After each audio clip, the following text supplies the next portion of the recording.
Hello everybody, hello BookTube. My name is Heine and this is Rainier Books. After I made a video about the books that I read in April, 10 books that I read in April, I have a list, a TBR for May, which also consists of 10 more books. So let's do this.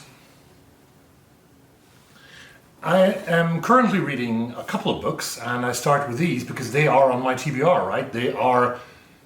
They're on my CR, currently reading, and that's the TBR? No. The TBR is 10 books and 3 of them are books that I already, 4 of them actually are books that I already in the process of reading. One of them being The Rabbit Hutch by Tess Gunty. I am on page 104 of this National Book Award winner with this beautiful rabbit on the hardcover. And so far I have mixed feelings about this book. Sometimes I really think, my God, she's a genius.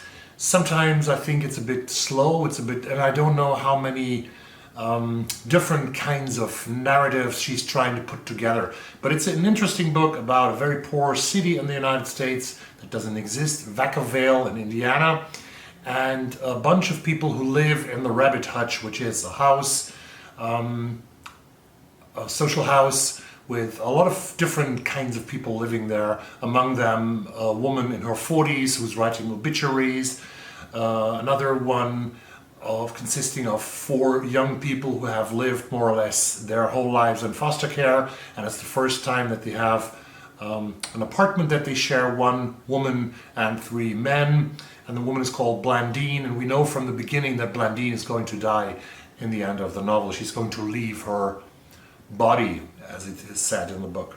So I'm continuing with Tess Gunty's Rabbit Hutch, and I will tell you more about it once I've finished it. The next book I have here on this pile is Children of Paradise by Camilla Grudova. This was actually longlisted for the Women's Prize, and it's the 5th book that I'm reading from the Women's Prize long list. Children of Paradise, about a cinema somewhere, it doesn't say where actually it is, Canada, US or UK.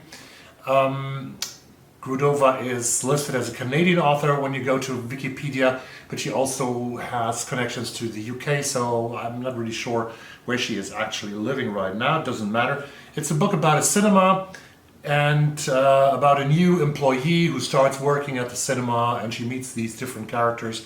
And I have seen mixed reviews on BookTube, so I'm not really sure what I think about it. It doesn't seem a 5-star read right now, but I will give it a couple more pages, or maybe I even read the whole thing. I don't know yet. Yesterday I started a novel that was longlisted for the National Book Award in 2022. This is a crime novel, a thriller. Many people were surprised when it was longlisted. This is a Native American author, Ramona Emerson, and the novel is called Shutter. Shutter as in the shutter of a camera.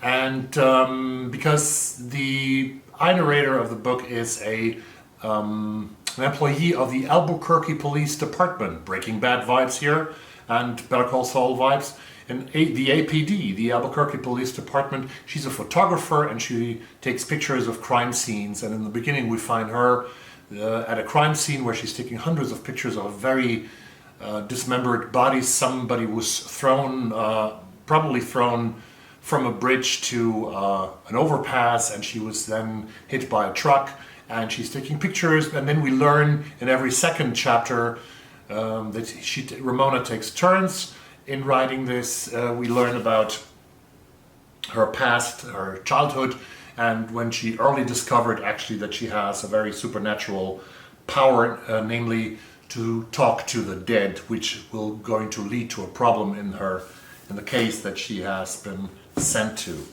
A 4th book that I'm also currently reading, page 85 I have reached here, is a book in the Swedish language, by a Russian immigrant. Her name is Lisa Alexandrovna Zorina, and this is called Imperiets Barn, The Children of the Empire. Very interesting book, not actually so well written, I think, but the topic is super interesting to me. It is about the parallel world here in Stockholm, Sweden, about thousands of people from post-Soviet countries, from Russia, from Ukraine, from Georgia, Uzbekistan, Kazakhstan, you name it, all those former republics of the Soviet Union living in Stockholm and sort of more or less working in the black labor market. Illegal, sometimes illegal, mostly illegal, and sort of also the people who profit from this kind of operations. Very interesting. Then I come to the books, to the 6 books that I have on my TBR for the month of May that I want to read and hopefully finish in May that I haven't started yet. I have a very old book. I read 2 books by Monica Ali. I read In the Kitchen, and I read Love Marriage last year, and I liked them both more or less, so I have to actually go back to her first novel, go back in time since it is on my shelves for a long time. I have Brick Lane here by Monica Ali, and I'm going to take I try to read this in the month of May to sort of complete my readings of, or not complete because she has written more novels, but to go on with the reading of Monica Ali. Then I very often, I don't know how about you, but I can say we very often encounter in our corner of BookTube people, writers, and also characters in the novels that we read and the fiction we read who deal with the enormous consequences of colonialism, and especially of British colonialism. So I have this book here that I bought last year and that was published last year by an American professor, Caroline Elkins. It's called The Legacy of Violence, A History of the British Empire. I haven't started it yet, and it's quite difficult to hold it with 2 hands. It's so heavy. It's got 875 pages, and I'm sure I will not going to finish it in May, but I think this is a necessary reading for me, and even for us maybe, to get a little more background on that British colonialism that has impacted so many lives, so many generations still today. So this is on my TBR for May and probably even June. Hopefully I can finish it in 2 months' time. Like Monica Ali, I have an American writer who I want to read a couple of more books from. I read Canada last year by Richard Ford, and I was totally taken by it. I loved it so much. Then I read The Sports Writer. I tried to read it. I DNF'd it. I didn't like it, which means I'm not going to read his Frank Bascombe, not even trilogy, but now soon he will release the 5th and final book in the Frank Bascombe series. I'm not going to read it since I didn't like the character Bascombe in the beginning, and no, I didn't like him. But here I have a collection of stories by Richard Ford, and this is called A Multitude of Sins, where he's writing about marriage and about betrayal, about divorce and about relationships. Seems to me interesting. I will give it a try and tell you more about it once I finish those stories. Number 8 on the list, and this could be for Misery May month, or May Misery month, what is it called? Many of you are doing readathons or read only misery books in May. I think I will take part in this by reading one book, and one of my favorite nonfiction writers from the United States. I read his book Evicted, about rich people and poor people in the American city, mostly about Milwaukee and Wisconsin. This is his newest book, and it was published a few weeks ago only.